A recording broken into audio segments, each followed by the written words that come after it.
Hey guys, in this video I'm going to talk about rest periods and how long you should rest between sets for the maximum growth. For years and years it's been considered that training with relatively high reps and short rest periods is optimal for hypertrophy, but recent research has shown that that is not the case,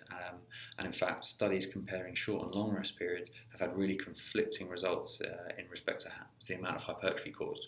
One of the problems with basing your conclusions on this research is that training volume hasn't always been equated, so it's hard to tell because the lower volume groups saw less hypertrophy, but they were the groups that had shorter rest periods. Which brings around the point that if you train with shorter rest periods, you're likely to be able to do less overall training volume. And essentially, it seems that training volume is more important than your rest period. So taking rest periods which allow you to do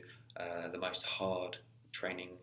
is probably a good idea. So assuming you have plenty of time in the day, taking slightly longer rest periods so you can do more work per session will result in better hypertrophy. Another thing to consider is that sets that are taken really close to failure, like maximal efforts, they're likely to need more rest periods, so you should be quite generous with your rest periods after those kind of sets than sets where you're a few reps from failure or several reps from failure, because the fatigue accumulated isn't enough to have disrupted motor unit recruitment, firing rates,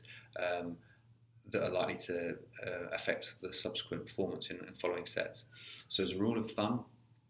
do rest long enough that you do not minimize the amount or diminish the overall training volume, as that training volume is more important than the rest period.